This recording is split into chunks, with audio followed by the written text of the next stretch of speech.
Bonjour et bienvenue dans cette cinquième vidéo sur la série des astuces Unity. Pour cette cinquième astuce, je vais vous présenter comment vous allez pouvoir créer vos propres modules pour Unity. Alors moi, ce que j'appelle un module ou plugin ou éditeur window, ce sont toutes les fenêtres ici de l'interface que vous avez. Et bien, je vais vous montrer comment vous allez pouvoir créer votre propre zone sur l'interface de façon à créer des fonctionnalités rapides qui vous permettront d'être beaucoup plus productif et d'avoir donc vos outils personnels à disposition directement sur l'interface. Alors pour illustrer mes propos, je vais prendre un exemple très simple. J'ai un cube ici, donc une scène vide avec juste un cube. Et ce cube, ce que je veux, c'est pouvoir le colorer. Alors pour le colorer, je voudrais qu'on développe un plugin. Alors la bonne pratique consiste à travailler dans un dossier, donc je fais créer un nouveau dossier, et ce dossier je vais l'appeler editor, et on va se placer dans cet editor. Je vais créer un script, je vais l'appeler my window,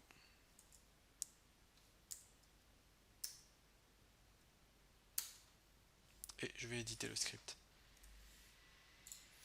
Alors la première chose à faire lorsqu'on travaille avec les fenêtres Unity, c'est faire un using de Unity Editor, comme ceci. Et au lieu de faire dériver notre script de monobehavior,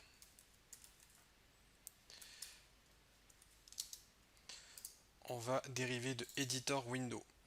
Et avec tout ça, ça va nous permettre d'accéder directement aux fonctionnalités qu'on va pouvoir implémenter sur notre editor window. Bon, moi ce que je veux, c'est une couleur. Une couleur que l'on va appliquer à un objet. Donc ça va être un plugin pour colorer rapidement un objet. Donc ce que je vais faire, c'est que je vais créer une couleur color my color. Ça sera la couleur que je souhaite appliquer. Et ensuite, là maintenant, il va falloir que je crée la fenêtre. La fenêtre qui va s'afficher sur l'interface d'Unity. Alors, pour créer une fonction, on va faire static void init, qui est la fonction d'initialisation de votre fenêtre. Donc c'est cette fonction qui sera déclenchée à l'ouverture de votre fenêtre, c'est l'initialisation de votre fenêtre. Et pour que la fenêtre puisse être affichée, eh bien il faudrait ajouter un menu ici. Vous voyez là normalement on fait Windows par exemple Package Manager et ça m'ouvre le Package Manager. Moi ce que je veux c'est faire pareil, c'est avoir ma propre fenêtre. Donc pour avoir ma propre fenêtre, je vais faire un menu item et je vais par exemple mettre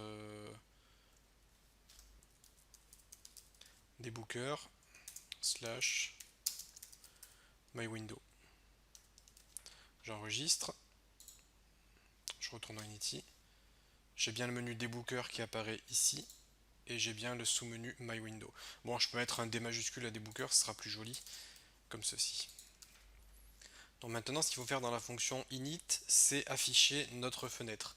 Donc notre fenêtre est de type myWindow, je vais l'appeler window, est égal à, entre parenthèses, myWindow. Donc ça permet de faire un cast, de convertir ce qu'il y a après en type myWindow. Ce qui permet d'avoir donc une fenêtre de type notre fenêtre à nous. Ensuite, on fait editor window .getWindow. Ça va nous permettre de récupérer la fenêtre que l'on souhaite afficher. Et nous, qu'est-ce qu'on veut afficher? On veut afficher une fenêtre de notre type. Une fenêtre du type MyWindow, puisque c'est exactement ça que l'on souhaite afficher, c'est la fenêtre actuelle.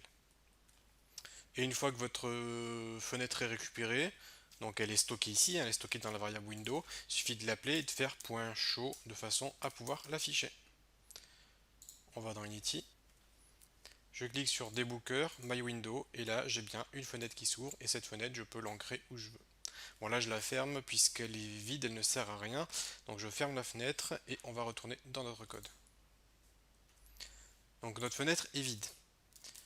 C'est dans la fonction onGUI que l'on va pouvoir décrire le contenu de notre fenêtre.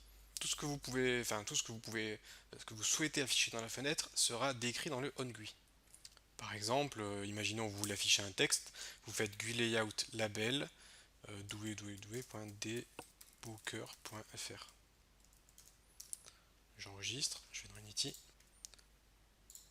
debooker, my window, et là j'ai bien mon texte qui apparaît, donc ça a marché. Donc vous voyez, c'est ici que vous allez pouvoir coder tous vos éléments. Alors nous, ce qu'on veut afficher par exemple, c'est notre couleur. Donc je peux dire que ma couleur c'est égal à editor GUI layout.color field. Ça prend en paramètre, on va dire un texte. Voilà, virgule, votre paramètre, comme ceci. Et ce que ça fait, c'est que ça, non seulement ça affiche votre champ couleur, mais également ça va faire en sorte de modifier la valeur de votre variable en fonction de ce qui aura été défini dans ce champ. Ça vous permet de récupérer la valeur à la volée et de la stocker dans votre variable. Donc là on a notre champ couleur, et maintenant on a besoin d'un bouton, donc je vais faire if GUI layout.button. Donc if GUI layout.button, je vais mettre color par exemple. Ce que ça fait cette ligne, c'est que non seulement ça crée le bouton color, mais en plus ça détecte le clic sur ce bouton. Donc en fait ça nous permet de faire deux en un. On crée le bouton et on détecte le clic, et là on va pouvoir exécuter une action. Donc nous, qu'est-ce qu'on veut faire lorsqu'on clique? Et bien lorsqu'on clique, on veut récupérer l'objet sélectionné. Donc ça c'est sélection.select, c'est pas selected, c'est active game object.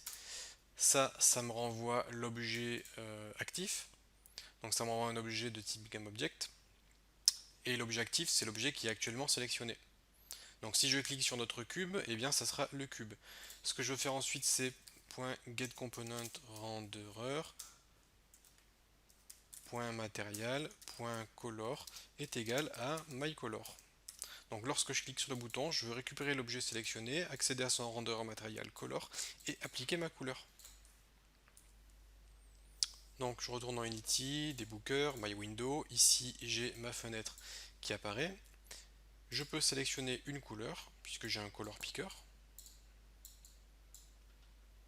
Ensuite je sélectionne l'objet, je clique sur color, et là ça colore mon cube. Si je veux changer de couleur, je peux le faire.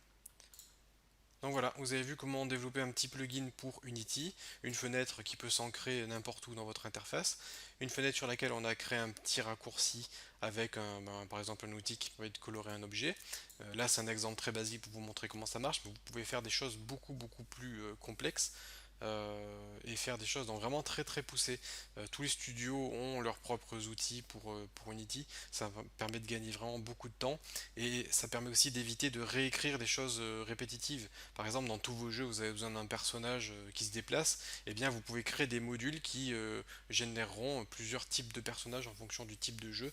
Donc voilà, ça va vous permettre d'avoir un ensemble d'outils à votre disposition, des outils très puissants qui vous permettront de faire plein de choses très rapidement, et ce qui vous permettra évidemment de vous concentrer pleinement sur vraiment sur le cœur de votre jeu, sur ce qui va faire la force de votre jeu, puisque ça ne sert à rien de perdre du temps à coder 100 fois un personnage. Dans tous vos jeux, vous avez un personnage, donc l'idée c'est que vraiment essayer d'automatiser toutes les tâches répétitives pour vraiment vous concentrer sur le cœur de votre jeu, ce qui fait faire la richesse de votre jeu. Donc voilà pour ces petites astuces pour créer des modules pour l'interface d'Unity, et nous on se retrouve dans une prochaine vidéo.